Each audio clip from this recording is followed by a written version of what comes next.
The following program was produced by the Theosophical Society in America.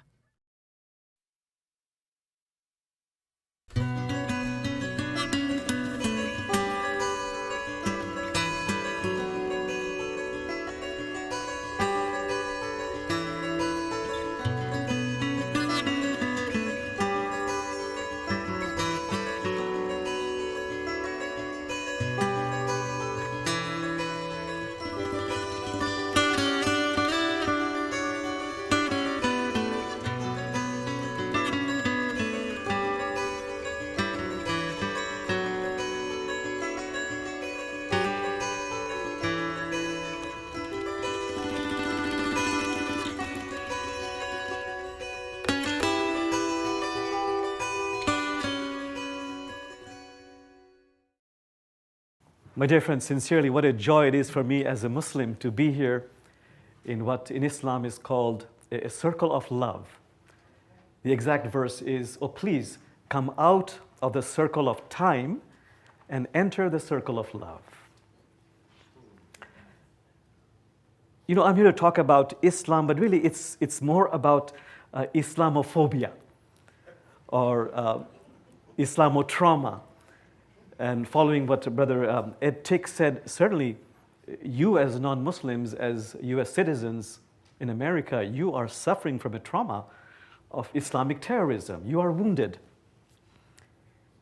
And I would like you to believe that Muslims also, when they are suspected always of being terrorists or at the very least violent people, are also suffering from a wound.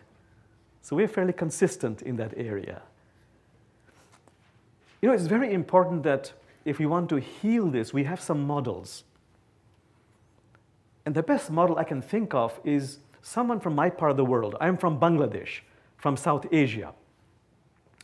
And you know about Mahatma Gandhi, who knew a lot about what is required to create peace, harmony, amity, in societies that are multi-religious, multicultural. He'd always make 3 points.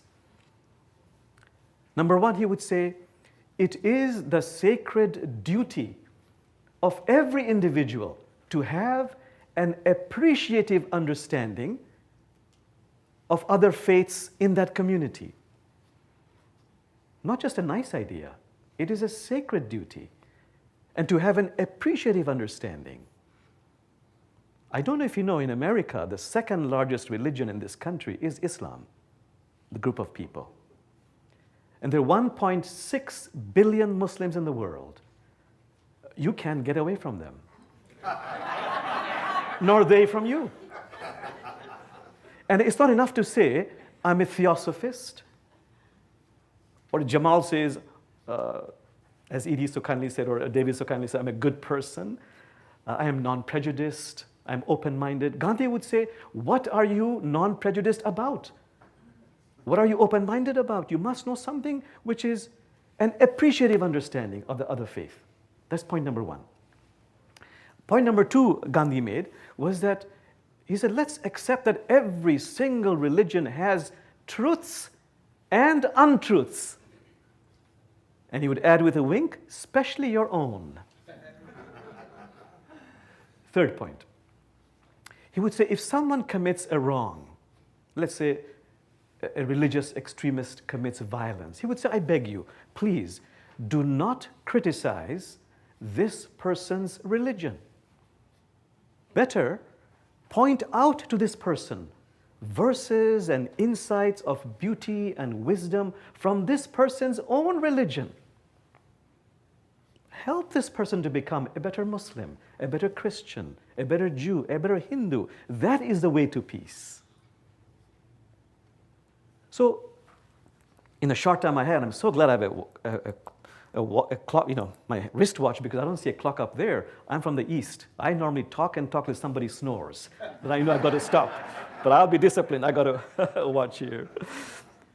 So, let me, if you don't mind, because it's so important to give you the basics about Islam. You know, there was a op-ed a few months ago in the New York Times where this reporter went to all the important agencies in Washington, D.C. All those who fight counter-terrorism or terrorism, the FBI, CIA, the House, the Senate, the top people, including senators and head of FBI and CIA, ask them one question saying, sir, you say, or madam, you say that we must know our enemy in Iraq. Tell me, what's the difference between a Sunni and a Shia? And do you know 99% had no idea? This is very, very frightening in terms of the level of awareness. So, basic facts. Islam is a 7th century religion. I did say 1.6 billion people in the world. The largest group of Muslims is in South Asia. India, Pakistan, Bangladesh, it comprises 40% of the world's Muslims. If you add to that Southeast Asia, that's 60%. The Arab world is not more than 12 to 15% of the entire Muslim world. A Muslim or Muslim is simply one who follows the faith of Islam. It's not a denomination. What are the two main denominations? Sunni and Shia. 85% of the world's Muslims are Sunni. 15% are Shia. And you would know in which countries do you have the majority Shia in the Muslim countries. It's Iraq and Iran, and also actually you would know this, Bahrain. The largest Shia majority. What's the difference between a Sunni and a Shia? You know, when Prophet Muhammad died in 632 AD or CE, the question arose, who would succeed him? Not as a prophet, you cannot replace a prophet, but as a community leader, because by that time, the tribes were becoming integrated, it was becoming consolidated. One group said, let's choose the leader on the basis of democratic vote. Another group said, it's a good idea, but really it should be by blood lineage. The group that said blood lineage, that's Shia. That's the 15% of Muslims in the world. The group that said by consensus, by democratic vote, that was Sunni. So it's just based on a historical incident. And we don't have anymore the continuation of those khalifas or those political leaders who represented all of Islam. But as it happens, it has led to very absurd theological disputations. For example, you know, a Sunni, when he prays or she prays, goes like this and like that. A Shia goes like this and like that. But just on that, there are disputations. I know that you understand this. You know, there's a common story in all the Abrahamic faiths. God came down and revealed certain basic truths to some people. But then the devil came and said, let me organize that for you. And that became religion. So what is it I really would like you to know about Islam scripturally? It doesn't mean that Muslims are following that. It doesn't mean that non-Muslims are following that. You know, I went to a recent retreat in Santa Fe. It was a Christian retreat. I was a token Muslim there. And I met this wonderful friend, Roger Kamenetz, who's a Jewish writer, The Jew in the Lotus. It's a bestseller. He's written many, many books. He knows a lot about Islam. When I told him this one verse from the Qur'an, he said, Jamal, I'm a writer. I'm going to really start writing about this. And I want this to be on the billboard in every part of America. So what does this verse say from the Qur'an? The verse says, from the Qur'an, it says, we believe in God and what has been revealed to us. We believe in Abraham and what has been revealed to Ismail, Isaac, and to Jacob, and to Jacob's tribes. We believe in all that has been revealed to Moses and that which has been revealed to Jesus. We believe in all the prophets and we make no distinctions between them. This is repeated, this sentiment, this idea, this core essence in the Quran again and again. It always has a shadow side. That's the human nature interpreting that. What is the shadow side? To the untamed ego of a Muslim, he or she will say, yes, but that which was revealed to the others at that time became corrupted or politicized. Therefore, this is the pure, pristine truth. That's the shadow side of that. The Quran is very, very interfaith friendly. All writers, academicians agree on that, in theory. Couple of verses from the Quran. The Quran says, if Allah wanted, Allah could have made all of you one single community. But Allah chose to give you different languages, different colors, different prophets, different books, made you into nations and tribes, men and women, all for one reason, that you might get to know one another. That's a phrase used by Muslims today again and again. Let's really get to know one another. Shadow side? There are also awkward verses that refer to a specific incident, a historical event. For example, there's a verse in the Quran which says, take not the Jews or Christians as your protectors or friends, because they are protectors and friends of each other. Now what the extremists do, literalists do, they take that as a universal message. This particular verse came at a time when there was one particular battle going on, where there was a contract between Jews and Christians with the Muslims, and the Muslims claim that the Jews and Christians, they reneged on that particular treaty, on that contract. So it refers to that particular incident. And the proof is, if you go down just a few more verses below, a verse of the Quran, same chapter, same page, it says, it doesn't matter if you are a Christian or a Jew or a Muslim or a Sabian. What takes you to heaven is having faith in God and especially doing righteous deeds. It is righteous deeds that takes you to heaven. And this sentiment is repeated again and again in the Quran. In the Quran, all the prophets, Jewish prophets, are highly honored.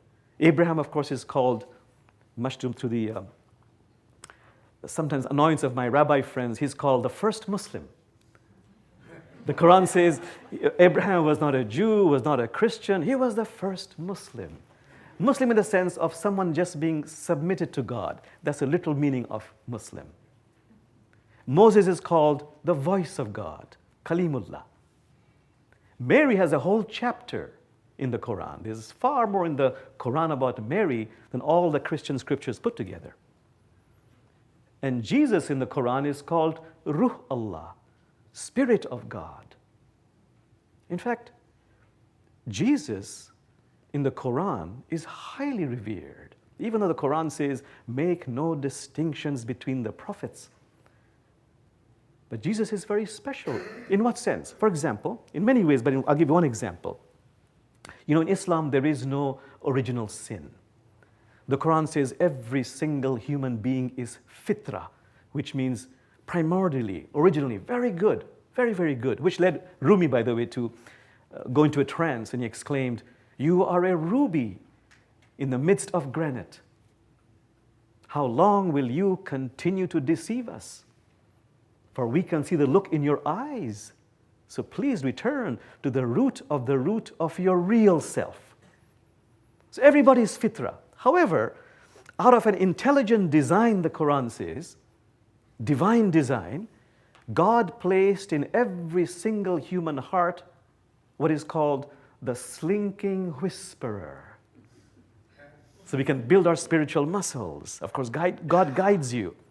But Prophet Muhammad said, there are two people in whom there never was a slinking whisperer. Who are they? And Muhammad said, Mary and Jesus. And they were quite surprised. And they said, what about you, Muhammad? You have it in you too? He said, yes, of course I have the slinking whisper in my heart, but don't worry. I made the devil inside me a Muslim. Simply means being submitted to God. So what is the greatest wound of a Muslim? It's not so much that he or she is always suspected of being violent or being called a terrorist. The greatest wound of a Muslim is simply this, that an average Muslim has such sincere, heartfelt love and regard for Jesus, for Abraham, for Moses, all those prophets. And yet, their Christian counterparts, for example, will say, Muhammad is a child molester, a sex maniac. The usual image of Muhammad is a man with a sword in one hand and a whole train of wives behind him. This wounds a Muslim very, very deeply because they realize that non-Muslims know so little about the life of Prophet Muhammad, whereas every Muslim is so intimately aware of every detail of Prophet Muhammad's life. Give this one instance about so many wives, being a sex maniac. The truth is, the reality is, Prophet Muhammad in his time, 7th century, was married for 25 years to one woman till she died, Khadija. And she was 15 years his senior. Also his employer, radical by any age actually. And when she died, he did marry in the 10 years he had left, 7 or 8 wives. But who were they? They were all slaves, widows, or divorcees. In that society, in that time, considered utter discards. His message was, if I, as a prophet, I am marrying them, you must marry them too. The only one who was not in that category was Aisha. And who was she? She was the daughter of his very best friend, Abu Bakr, who used to insist, if you love me so much, if you really say you're my best friend, marry my daughter. But she's so young, don't worry, she'll grow. And he married her at the age of 14, and she's a renowned figure in Islam. Also for you to know, and I tell this to Muslims also, that the reality is, Prophet Muhammad, he married 2 women who were Jewish. He married a Christian lady also. And to each of them he said, don't change your religion, because you are people of the book. That's what the Qur'an says. And see, the Islamic scholars, they note, the Qur'an says it in the singular, people of the book, indicating the Qur'an is like 1/3 installment of the same book. So this is the reality. Also, most non-Muslims have no idea about the truth that every Muslim knows, that Muhammad was such a profound mystic. You have no idea how many years of his life he spent in meditation before he got the first revelation. He was born in an age called Jahiliyyah, which means savagery and ignorance. And he was so despairing of the recklessness, the lawlessness, and especially the treatment of women, because women were his greatest followers, that many people say he was clinically depressed. And he'd go in the mountains for long periods just to meditate, and become very still and silent. And after many, many years of meditation regularly, at the age of 40, he had this incredible epiphany called the Night of Power. What was that about? Well, he was simply in the cave in Mecca, just meditating, and suddenly he saw this huge light approaching him.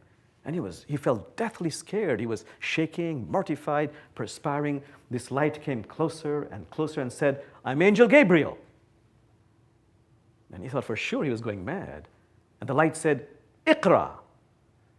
Iqra means recite, recite.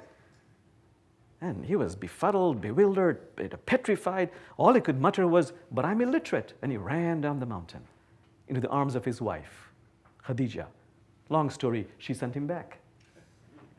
She persuaded him. Once again, the light. Once again, Iqra.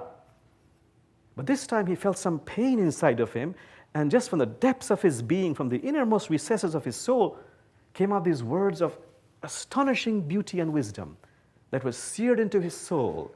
And he ran down the mountain, told his wife and relatives and friends, and this happened intermittently for 23 years.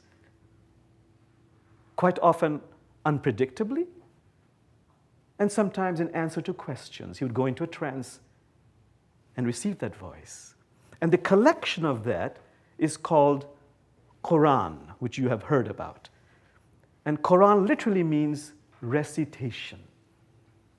So the Qur'an is meant to be heard. It's a sonoral revelation. A large part of the beauty of the Qur'an is, besides its wisdom, is in the rhythm, the cadence, and the melody of the words. Let me recite to you a Quranic prayer. This is the equivalent of the Lord's Prayer in Christianity, called Surah Fatiha. You listen with your inner ear. أعوذ بالله من الشيطان الرجيم بسم الله الرحمن الرحيم الحمد لله رب العالمين الرحمن الرحيم مالك يوم الدين إياك نعبد وإياك نستعين اهدنا الصراط المستقيم الصراط الذين أنعمت عليهم غير المغضوب عليهم ولا الضالين. And traditionally we all say Ameen, so please join me. Ameen.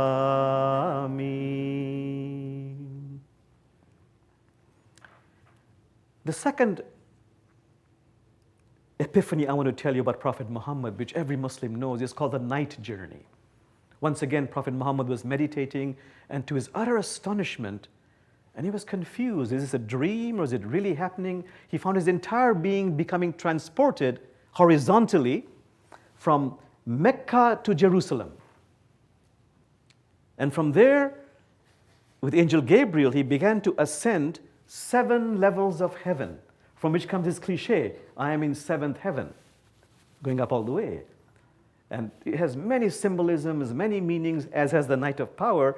But one important result of this journey was he saw around him angels going like this, bending, standing up and prostrating.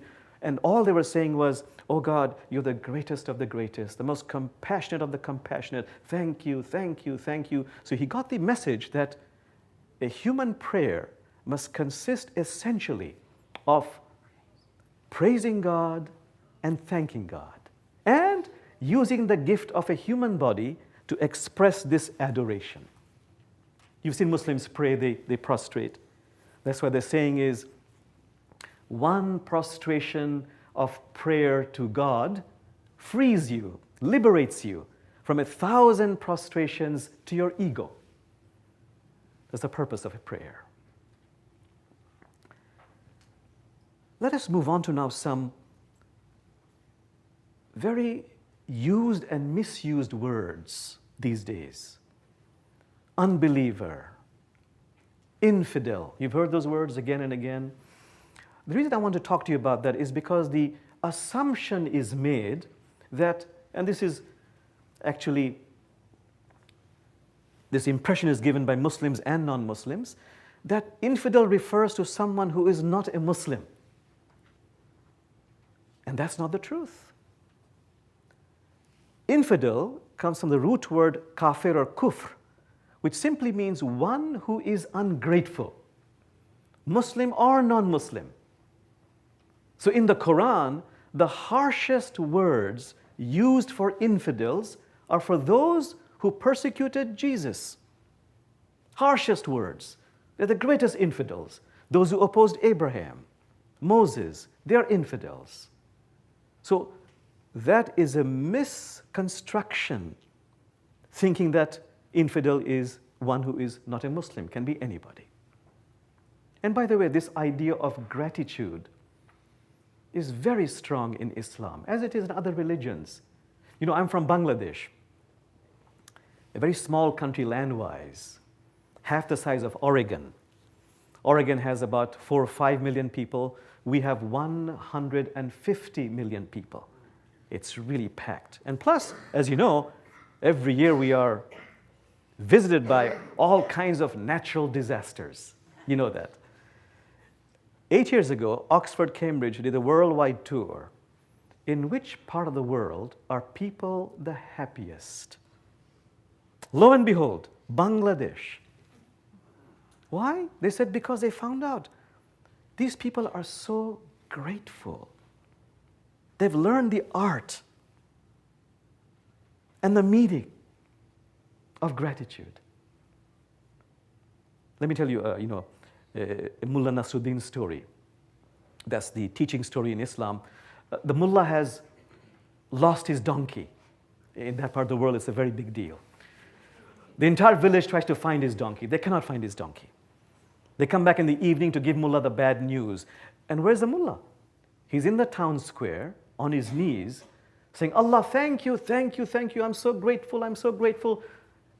And the puzzled townsfolk say, Mullah, maybe you don't understand. Your donkey is lost forever. He says, I know, but I'm so grateful. Imagine what could have happened to me if I was on the donkey. Many levels of meaning.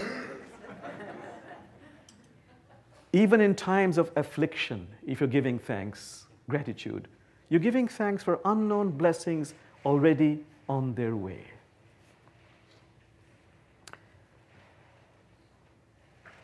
Let me go on to the second part, besides infidel. You've heard the word jihad. Now, it's so sad that for you, the word jihad evokes fear. But for me, because of my background, my training, my understanding of this word, my connection to the word jihad, I feel a sense of sacredness and beauty when the word jihad is mentioned. Totally different worldviews. What does jihad literally mean? Jihad literally means effort, exertion. It is primarily used, this exertion, this effort, to become what the Qur'an calls a better human being. In Islamic mysticism, it's called insan-e-kamil, the perfected human being. And what does that involve? The Qur'an is very specific about it. It involves what the Qur'an says, transforming your nafs. What is nafs? Nafs is your little ego. You have to transform your nafs, no matter who you are. That's a given. And the Qur'an says when you begin the process of making this effort to transform your nafs, there comes a cry from within you. And the words in the Qur'an are, the cry from within you says, open for me my heart. And that requires a lot of effort too, to open the heart. That's why in Islamic spirituality, you'll find the symbolism is usually a heart with wings. The real work is to open up the heart. And only when you do that are you able to be of authentic service. What Rumi calls, you can become a lamp, a lifeboat, or a ladder when you make this effort.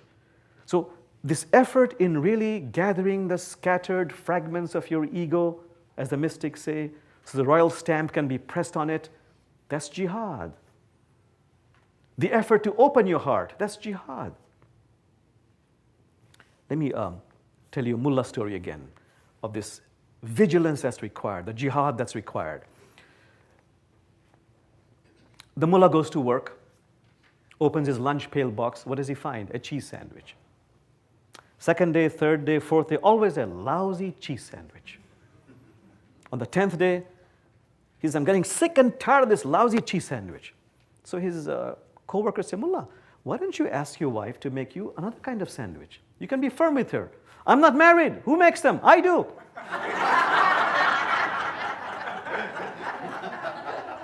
Story of our lives.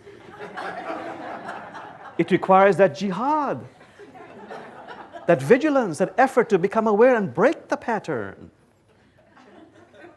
This is, in Islam, it's called the inconvenient work. we always try to avoid. Transforming the ego and opening up the heart. And in opening up the heart, we could do seminars after seminars in Islamic spiritual techniques of opening up the heart.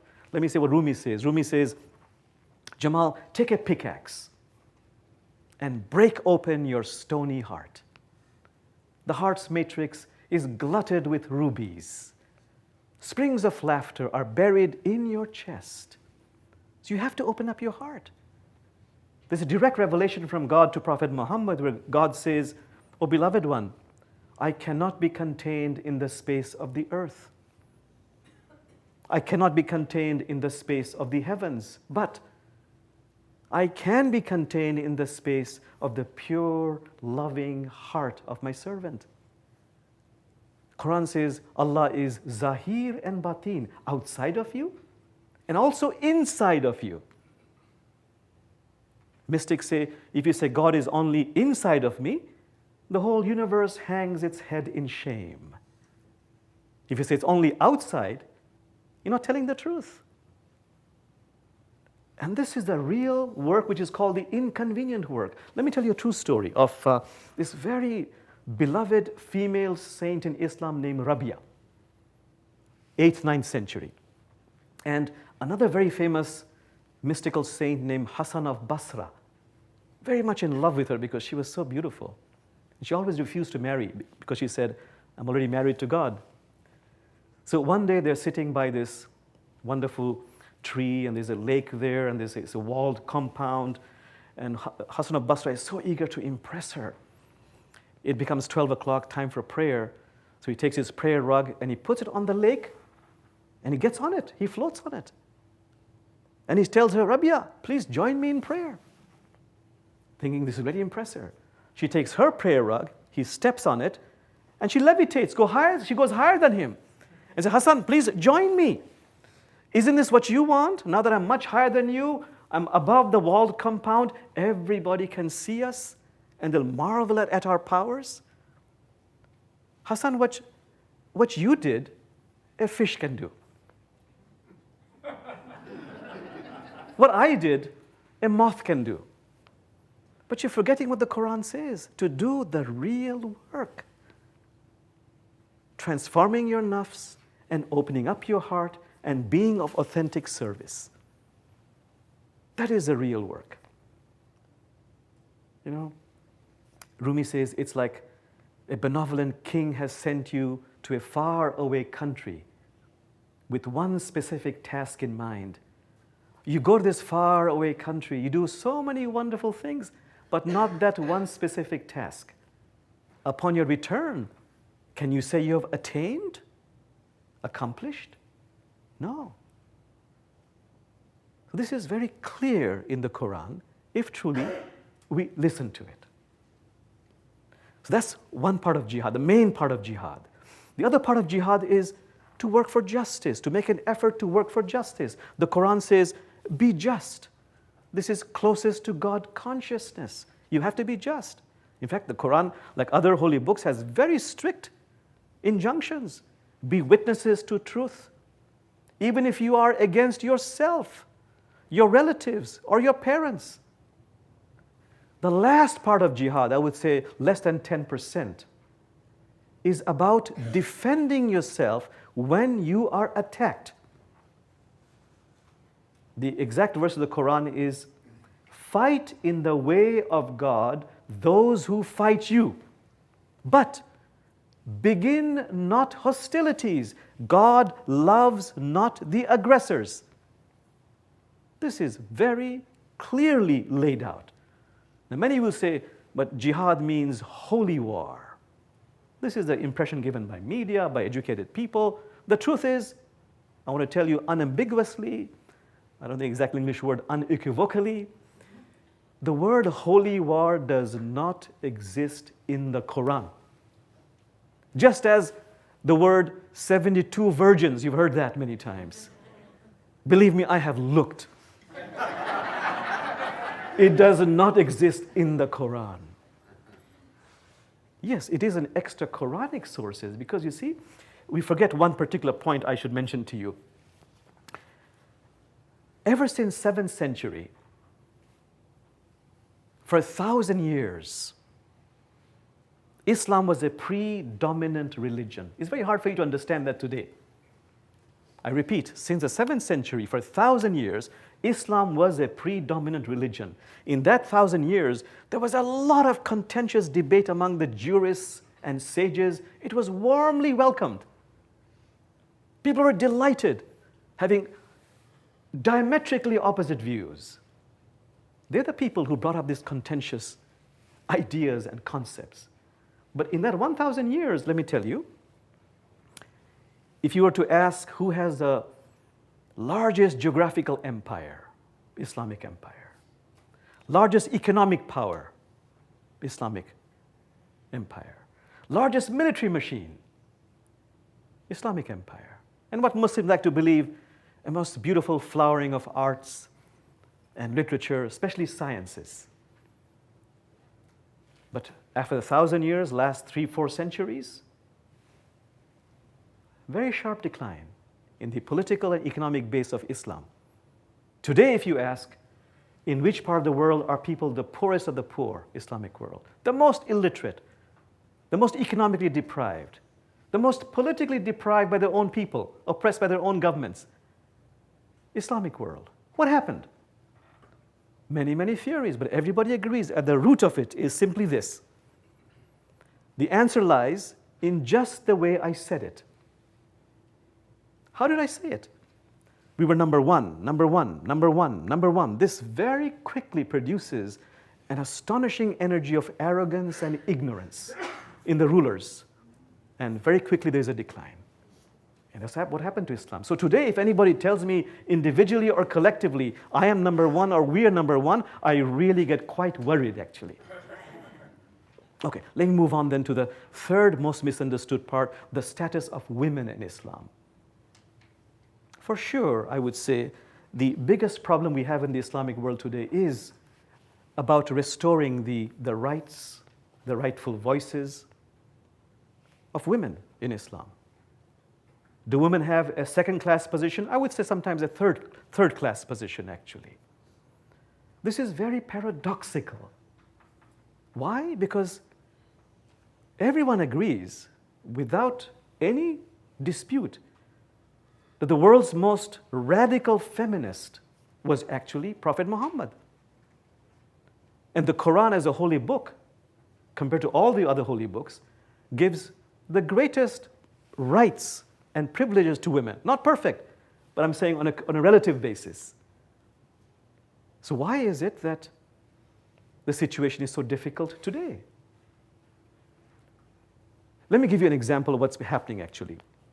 In America, you know, for the last 2-3 years, women individually have been going to the mosque. Anybody been to a mosque here? A Muslim, a mosque? Great. Where are the women? Always in the back. Always relegated to a hidden, concealed place. Never in the main sanctuary. Well, these courageous women, they've gone and plunked themselves on the sanctuary of the mosque. So here come the men and say, "Sister, what are you doing? What are you doing here?" She says, "I'm praying." She says, "You can't be here because if you're here, we can't pray." She says, "Why not?" They say, "Because you're here." Then she says, "That's your problem. You can pray. Why can't you pray?" Well, it's against the Islamic tradition. So now comes her turn. She says, "Show me." Where did it say? Any place. They say, "Well, no, it's against the Islamic tradition."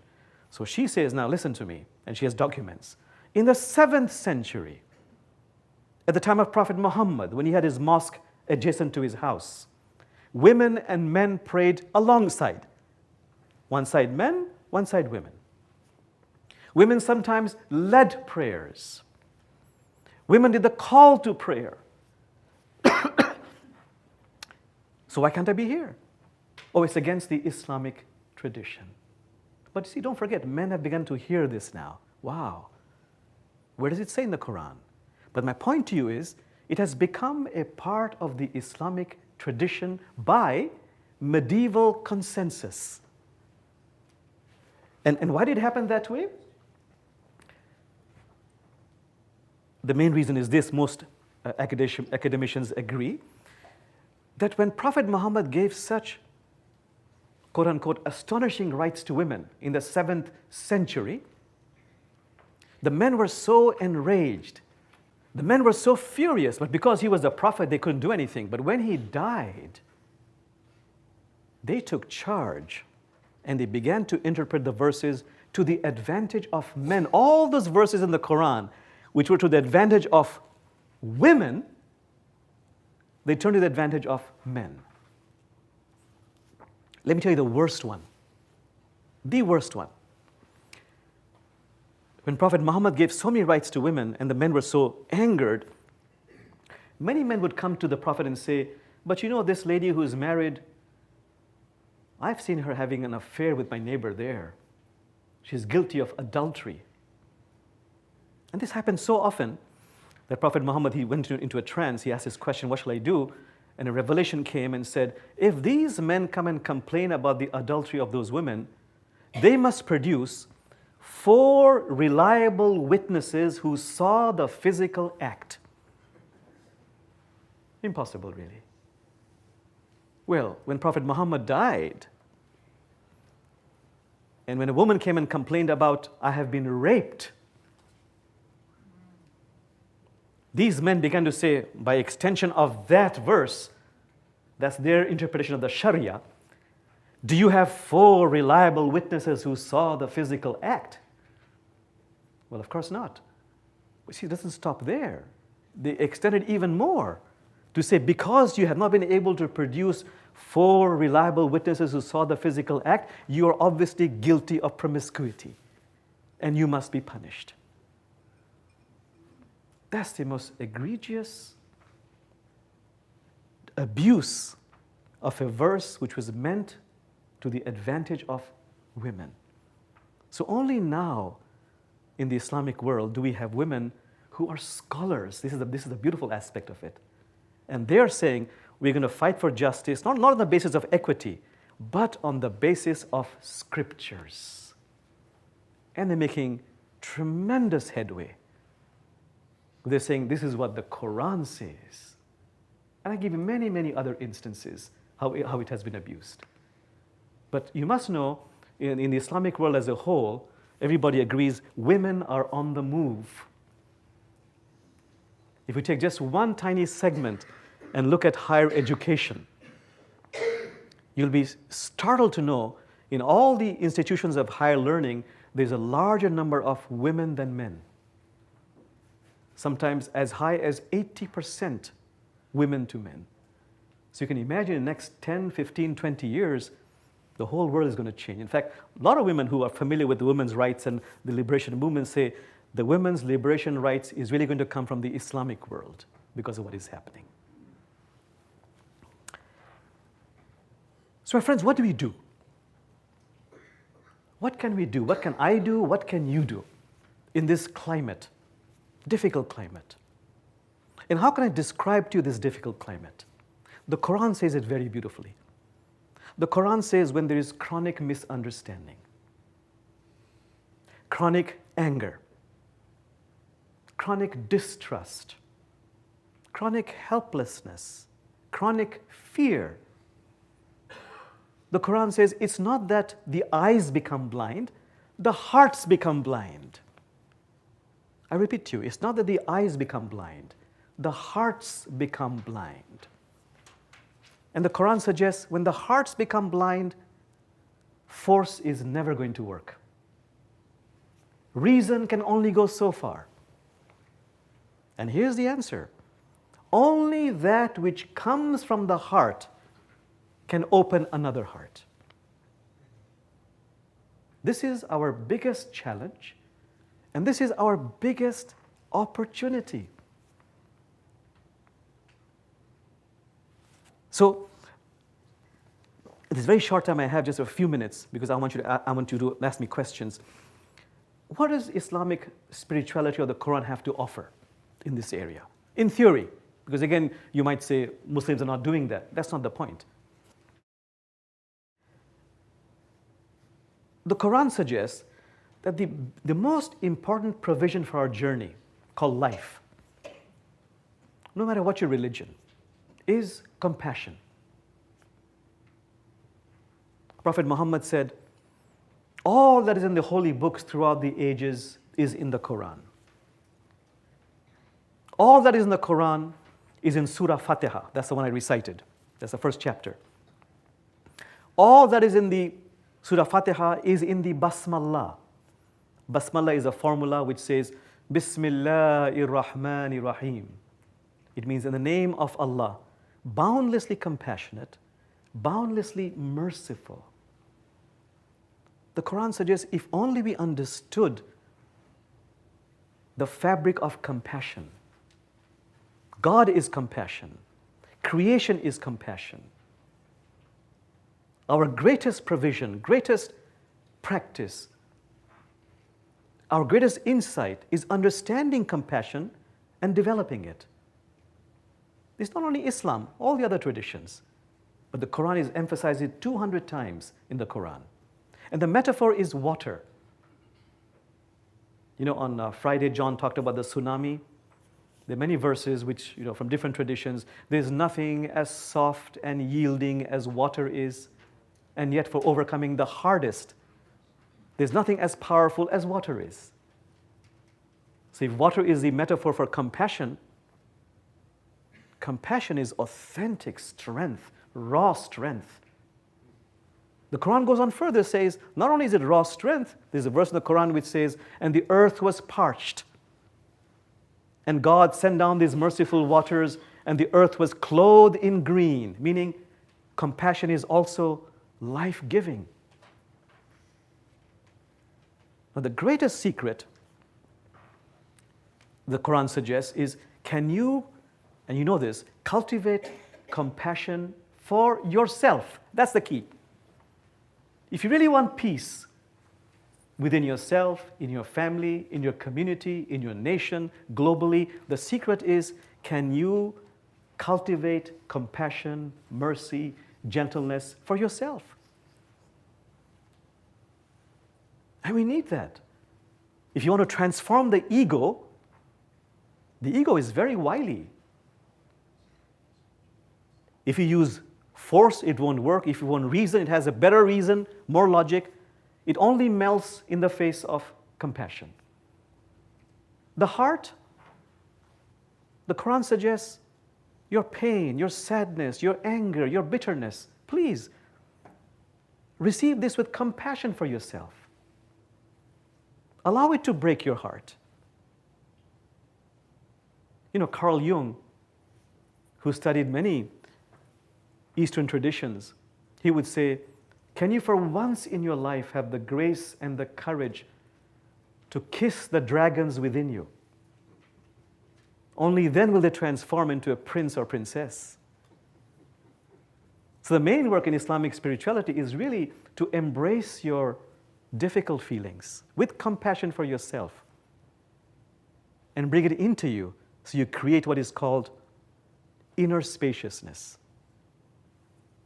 This is the crux of what is Sufi spirituality. To create an inner spaciousness. The verse in the Quran is about the results of it. The Quran says, and God spread out the earth as a carpet for you, so you may walk therein on spacious paths. So we have to do some spiritual practice if we want to deal with today's difficulties. We must create that inner spaciousness, as the Christians would say, to bring everybody at the table. What about outer work? Each one of us has to, for me as a Muslim, I have listened very closely to that verse in the Quran which I mentioned. God created diversity so you might get to know one another. But I have to get to know someone who is different from me. It's not just about you getting to know a Muslim, but someone who is different from you in color, in race, in sexual orientation, in maybe knowing a Republican, for example, or a Democrat. It is essential to get to know the other. I make it part of my ministry, not just to sing to the choir, to really reach out to those who are very different. So I have, for example, some people I work with for years now, those who are very, very fundamentalist, meaning conservative of the conservative. And I really mean that, very conservative. But you see, the way I have to approach this, if I read the Quran, is I've got to get to know the other person on a heart level. Number one. And number two, without any agenda, the most difficult thing. On a heart level, to really get to know the person. Number two, without any agenda. And trust me, it is slow, but it works wonderfully well. We haven't resolved any theological disputations.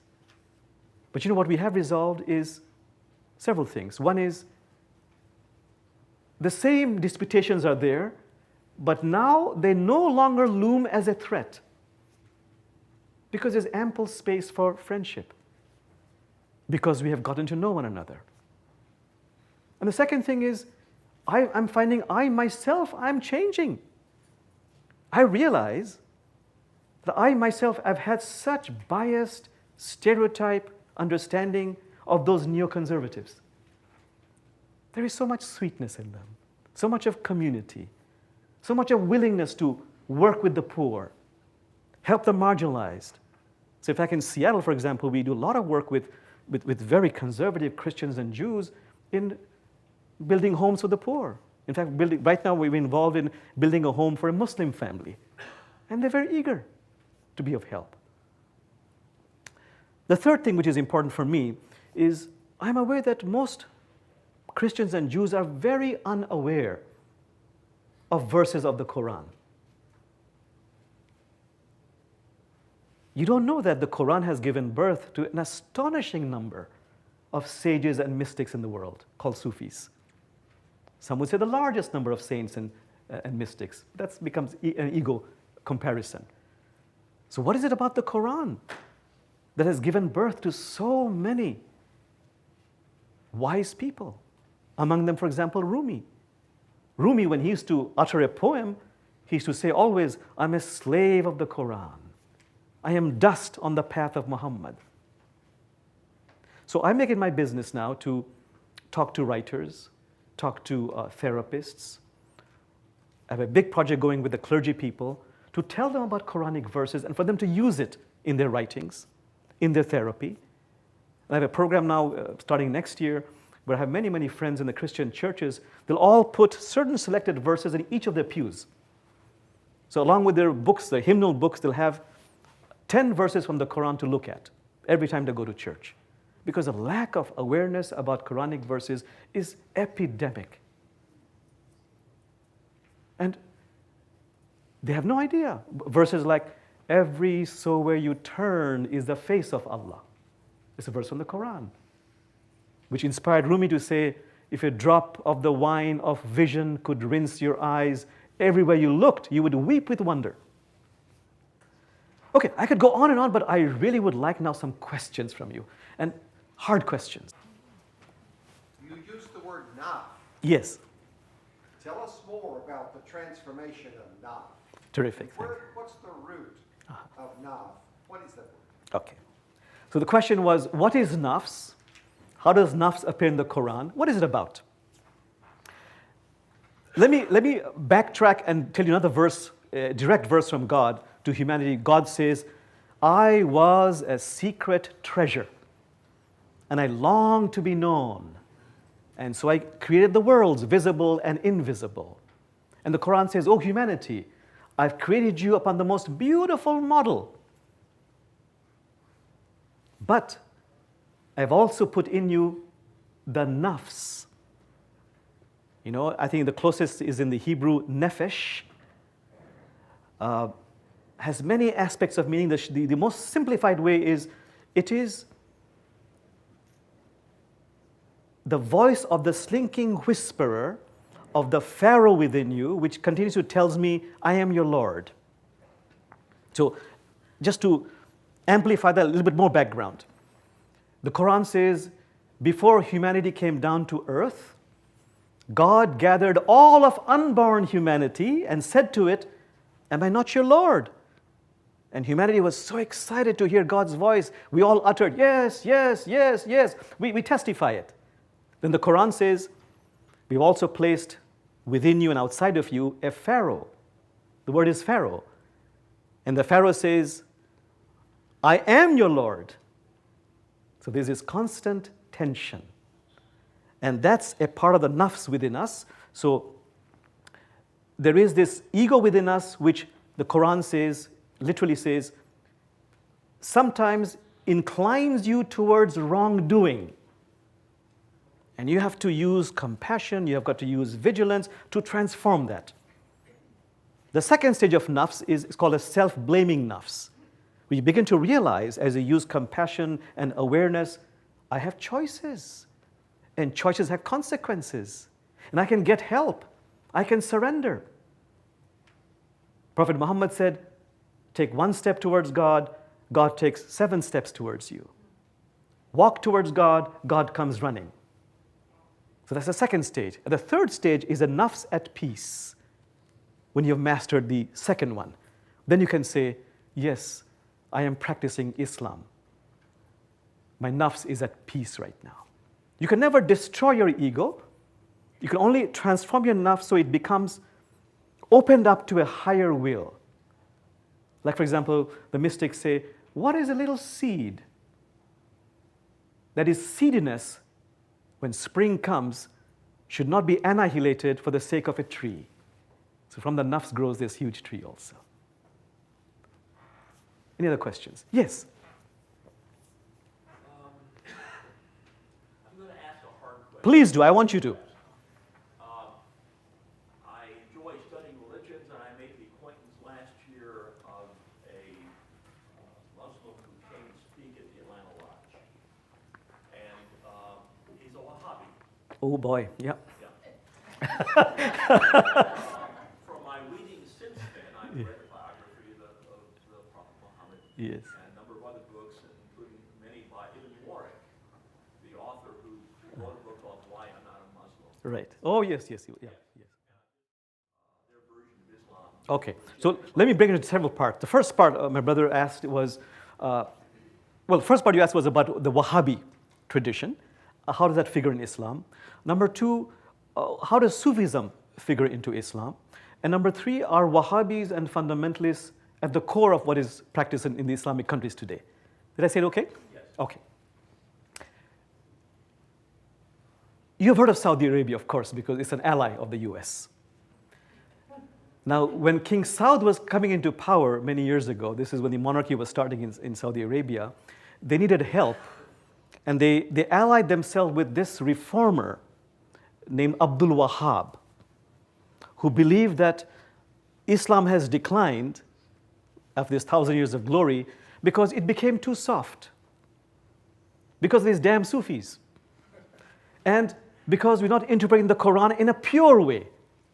So they became the literalists of Islam. And it really was not too much of a problem because it's a very small group. In Saudi Arabia was a remote country in those days. But Saudi Arabia began to gain petrodollars and became awash in billions and billions of money, dollars. And suddenly these Wahhabis, who were a very small group, they attained astonishing power. And the deal between the Wahhabis and the Saudi government was, you don't disturb us, we don't disturb you. So what is the Wahhabis' demands? We want to build mosques all over the world, including the USA. So many of the mosques in the USA are built with Wahhabi money. And that's a very literalist interpretation of Islam. But don't forget, it's a very small minority. Why do they have power? 2 reasons. One is all the money they have. But number 2, I should tell you frankly, they plus the other school you mentioned, the Deobandi school, the other conservative people, they have very cleverly allied themselves with the common grievance, political grievance of the average Muslim. Corruption in the government, nobody cares about the poor Palestinians, nobody cares about them. These are all issues very dear to the average Muslim. And these literalists have said this is also our cause. As far as the mainstream of Islam and Sufism, what is forgotten is the history of Sufism. Sufis have always been in the mainstream of Islam.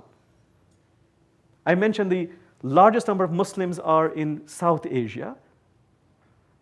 All Indian academicians agree that Islam spread in India mostly through the work of Sufis, 90%. Southeast Asia, 95%. Eastern Europe, even more than that. It's only since the decline of the political economic base of Islam that Sufis to the Saudi Arabians, who happen to have economic power right now, are a very dangerous breed. But if you go to Indonesia, the largest Muslim country, go to India, go to Pakistan, go to Bangladesh, every week there's a huge celebration of some Sufi saint called Urs. Urs means wedding with the beloved. Are most Muslims extremists? Absolutely not. You see, I should tell you, in Islam, there is no organized priesthood. Very hard concept for non-Muslims to understand. In the Sunni tradition particularly. In the Shia tradition, you've heard of Ayatollah, right? They also believe there is no ordained priesthood, but in the last 100 years, they have a more of a Christian hierarchical system of Ayatollah. Follow the Ayatollah. But in the bulk of the Muslim world, everybody is an imam. Everybody is a sheikh. Everybody is a maulana. Prophet Muhammad said, every Muslim is his or her own preacher. So for example, if you ask 9/11, where are those clerics from Islam? Well, in Islam, everybody is a cleric. The one who shouts the loudest and craziest is the one who gets heard. Is the one who gets heard. I want to tell you something, because I talk about this all the time. At some university, for example, just 2 weeks ago, someone said, but wait a minute, Islam is different, because the Qur'an says this. These verses are used to justify violence and this and that. Someone from the crowd, before even I spoke, got up. She was African American. She was so furious. She said, wait a minute, do you know that for centuries, verses of the Bible have been used to justify slavery?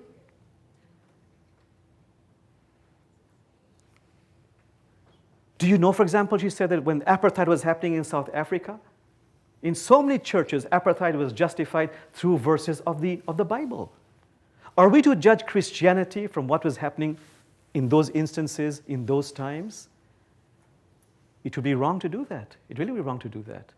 Today, if you judge Islam by the actions of a few people who are disabusing Quranic verses, you're really doing a disservice to Islam. You're even causing a greater hardening of the hearts, because the average suspicion by the average Muslim is that Islam is under attack. The average Muslim believes that Islam is under attack by the West. Just as you have fear of Muslims, believe me, Muslims have a lot of fear of you. A deep-seated fear of you also, because of your actions in the past. So we have to break this impasse. We have to get to know the other. It has to be on a personal basis. We cannot rely on governments. We cannot rely on authorities. And this is the beautiful aspect of what's happening. People at the grassroots level are really reaching out. It gives me a lot of hope, a lot of hope. I'm actually of the opinion that says that faith is the bird which sings in the dark, knowing that dawn is coming. I really feel dawn is coming. Why? Because of people like you and me doing the work.